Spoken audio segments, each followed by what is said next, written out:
नमस्कार, मैं हूं आशुतोष वत्स और आप देख रहे हैं इंडिया वेव। उत्तर प्रदेश सरकार ने एक बड़ा कदम उठाया है किन्नर समाज के लिए।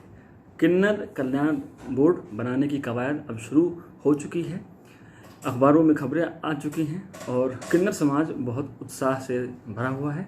हमारे साथ इस समय हैं पायल सिंह जी, जो कि पायल फाउंडेशन है, जो कि किन्नर समाज के लिए पिछले कई वर्षों से वो काम करता आया है। हम उनसे बातचीत करेंगे। पायल जी, आपका स्वागत है।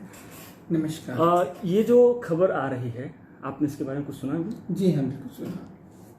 क्या सोचती हैं आप, कुछ बदलाव आएगा क्या? हाँ, बदलाव आएगा और ये बहुत अच्छी चीज़ है।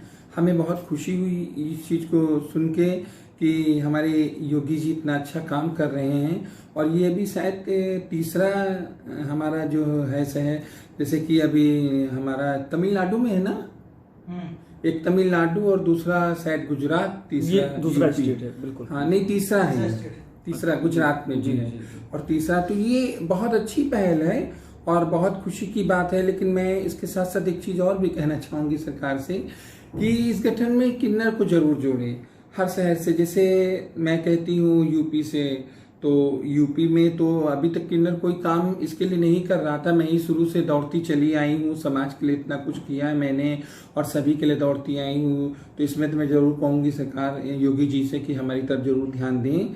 और इसके लिए, इससे खुशी की बात हम लोग के लिए क्या हो सकती है। पायल जी, महाकुंभ जब हुआ था प्रयागराज वाला, उसमें भी एक अखाड़ा था आप लोगों के लिए, उसको उसकी इजाज़त दी गई थी। उसके बाद गवर्नमेंट ने कदम कदम पर आप लोगों के लिए कुछ किया। मैं ये जानना चाह रहा था, उसके बाद बहुत सारी चीज़ें हुई, बदली। कितना बदलाव अभी तक आपने देखा है अपने समाज के लिए? बदलाव तो हुआ है, लेकिन उतना ज़्यादा कोई खास बदलाव नहीं हुआ है। क्योंकि मैं देखती हूँ इसमें एक चीज़ें मैंने बहुत अच्छी देखी है, बहुत खराब देखी, सॉरी जी, कि जिसका नाम है जी उसको ही उस तरीके की इज्जत मिलती है। लेकिन जिसका अगर नाम नहीं है तो उनकी सोच पर लोगों के अंदर वही है। कुछ ऐसे लोग हैं जो बदलाव जिनके अंदर, जैसे कहते नहीं, रुपए में 25% मान के चलिए कि बदलाव हुआ है, लेकिन बाकी का 75% अगर नाम है तो बहुत अच्छा बोलेंगे वो सब कि अरे भाई इनका नाम है, इनका इतना नाम चलता है, बहुत अच्छी है ये वो। लेकिन मैं चाहती हूँ कि अगर नाम वाले को आप इस तरीके देख रहे हैं तो उसको भी उसी तरीके देखिए जिसका नाम नहीं है। तो उसके लिए अगर ये करेंगे, हमारी जनता ये करे, तो ये बहुत अच्छी बात होगी। और मैं ये भी नहीं कहती कि सारा किन्नर अच्छा होता समाज का। जो खराब है उस खराब किन्नर को आप उस अच्छे से मत जोड़िए कि सब। मैं देखती कुछ लोग कहते हैं कि सभी किन्नर खराब होते हैं, इनकी सोच ही अलग होती है। ये ना कहें कभी भी सभी किन्नर खराब होते हैं। अब जैसे कानून व्यवस्था में देखिए आप, कुछ ऐसे लोग होते हैं जो बदनाम होते हैं, लेकिन सारे लोग उसमें से नहीं होते हैं। 5% बदनाम होता है लेकिन 95% तो अच्छा। तो उसी तरीके 5% अगर किन्नर खराब है तो उसको सब में 95% जो उसको मत जोड़े कि ये भी खराब है, कैटेगराइज कर दिया गया। हाँ, बिल्कुल बिल्कुल। तो मैं ये लोगों से जरूर कहना चाहूंगी कि आप लोग ऐसा ना करें। अगर आप किसी को खराब देखते हैं तो आप उसी को कहें, हर को मत कहें, क्योंकि हर एक जैसा नहीं होता है।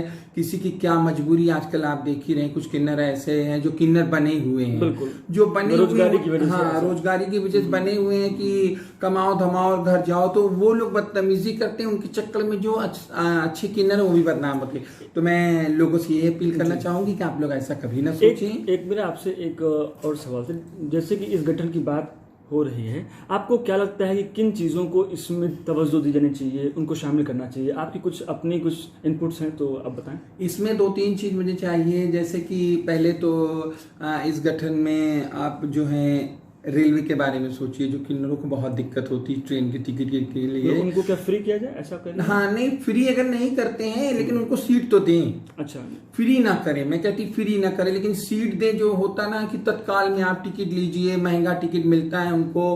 अरे तो आपको छूट चाहती हूँ? हाँ, कि कुछ छूट, जैसे विकलांग के लिए छूट है वैसे उनके लिए भी छूट होनी चाहिए। वो भी विकलांग है, उनके भी शरीर का एक अंग कम है, तो उनके लिए सोचना चाहिए सरकार को। दूसरी बात, या तो किन्नर का आधार, पैन कार्ड, पूरा कागज तैयार करें, और नहीं तो अगर कोई किन्नर मकान खरीदता है या 20 लाख या 50 लाख का उसके पास पैसे उसने जोड़े हैं, अगर लेता है तो उस पर प्लीज कोई कार्रवाई मत करें। जी। या तो फिर उसको आप टैक्स के दायरे में लेके आइए, ठीक है, पहले इनकम है उस पर टैक्स। जी आप लेके आइए, लेकिन इनकम टैक्स के दायरे में तब सरकार में कहती लाइए, पहले उसको उस काबिल बनाइए। ओके। अब उसने एक एक पैसा अपने लिए जोड़ा, सब कुछ किया है, आपने उसको भी इनकम टैक्स दायरे में डाल दिया कि 50 लाख का तुमने मकान कैसे खरीद लिया, इतनी दौलत कहाँ से तुम्हारे पास आ गई है। तो ये दौलत उसने किस तरीके कहाँ से जोड़ा होगा, कितने समय से जोड़ा होगा, उसकी सोर्स ऑफ मनी पर कोई हाँ, तो इस पे ना ध्यान दे। हाँ, क्योंकि देखिए किन्नर के पास कोई काम धंधा तो होता नहीं, उनका परिवार, बच्चे जो शादी ब्याह मांगते, वही एक उनका काम होता है। और ये जो काम है, ये तो हमारे भगवान का दिया हुआ, ऊपर वाले का ये दिया हुआ हमारा काम है जो वो लोग करते हैं।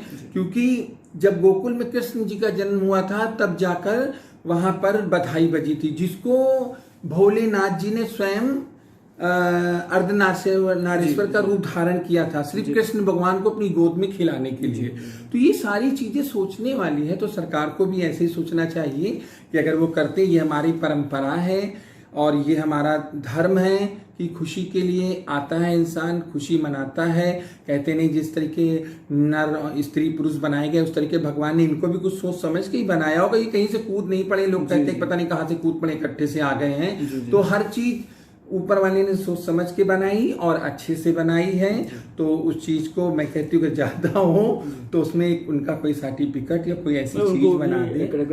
कोई अच्छा, मेरा एक सवाल आपसे और था, किन्नर समाज के उत्थान के लिए आपको नहीं लगता है कि कुछ व्यावसायिक स्तर पर या फिर उनकी जो एक शिक्षा व्यवस्था है जो कि रुकी हुई है अभी तक, बहुत सारे किन्नरों की पढ़ाई ही नहीं हो पा रही है, आपको नहीं लगता है आप लोगों को इसके लिए भी कुछ करना चाहिए?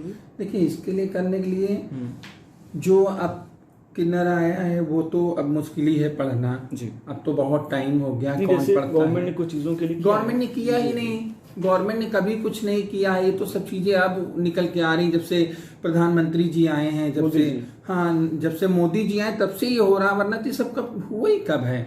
कांग्रेस में था, लगता है ऐसा होना चाहिए, हाँ होना चाहिए जो हाँ अब होना चाहिए। और लेकिन अब तो सरकार ने बहुत कुछ कर दिया है कि अब अगर ऐसा कुछ होता है तो पहले ही से उसके लिए सारा इंतजाम किया जा रहा है हॉस्पिटल से ही, कि अगर वो किन्नर पैदा होता है तो हॉस्पिटल से ही सारी चीजें उसे तैयारी से पहले से ही दे दी जाएंगी। तो ये बहुत अच्छी चीज है और बहुत अच्छी पहल है, इसके लिए सरकार। अच्छा, एक चीज मैं आपसे और जानना चाह रहा था, ये लॉकडाउन रहा अभी मार्च के बाद से और बहुत सारे लोग इसमें परेशान हुए, आपके समाज में क्या स्थिति रही है लॉकडाउन के दौरान, कैसे लोगों ने जिया?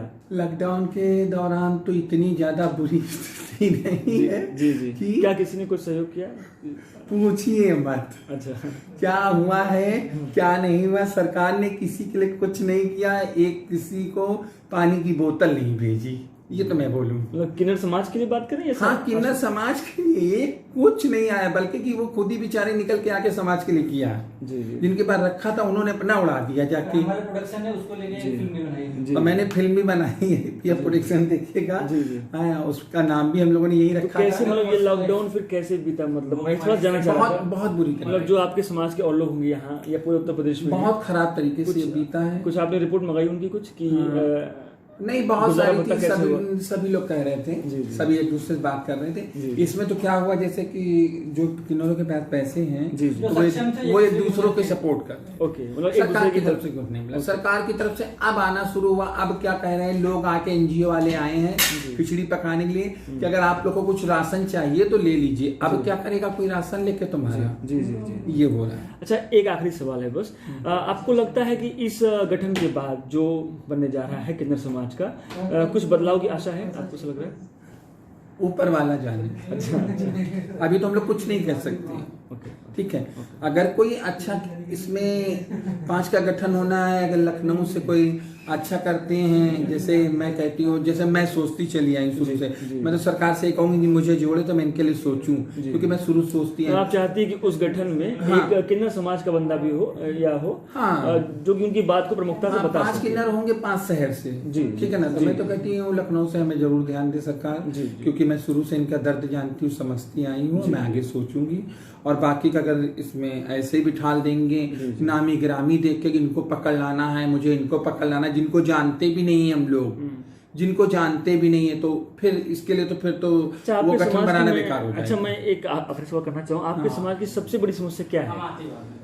सबसे बड़ी समस्या बताया तो था मैंने, जी। वही जो मैंने बोला था पहले, बस रोजगारी के लिए। बस इसका तो आप चाहती हैं कि इस गठन में ऐसा कुछ हो कि वो चीज़ें खत्म हो। रोजगार उनको दे जी जो पढ़े लिखे आजकल के युवा हैं, जो किन्नर आजकल के हैं, जो उनको ट्रेन करें, उनको करें, किसी और बाकी का पुराने कहाँ रोजगार में काम कर पाएंगे, या जी, तो फिर पुराने वाले जो हैं, जिस तरीके दुनिया को 5-5, 20-20 लाख रुपए सरकार बांट रही है, उन बेचारों को भी बांट दे, अपना धंधा चालू कर दें, या उनकी पेंशन बांध दे। अब ये नहीं कि 500 रुपए बांध दिया, 1000 रुपए महीने बांध दिया। 1000 में आजकल क्या होता है इस दुनिया में, जी 1000 रुपए में एक महीने, हम बोले एक महीने का राशन भी नहीं आएगा घर में। जी। तो फिर आप चाहती हैं उनके लिए कुछ ऐसी व्यवस्था बने कि उनका रोजगार चलता रहे, जी, है ना? बिल्कुल। इंडिया वेव से बातचीत करने के लिए आपका बहुत शुक्रिया। तो ये थे पायल सिंह जी, हमसे बातचीत कर रहे थे। उत्तर प्रदेश सरकार ने जिस गठन के लिए बात कही है, इसकी खबरें आ रही हैं। आशा है कि सब कुछ अच्छा होगा और ये समाज भी अन्य समाज की तरह कदम से कदम मिला करके आगे चलेगा। आप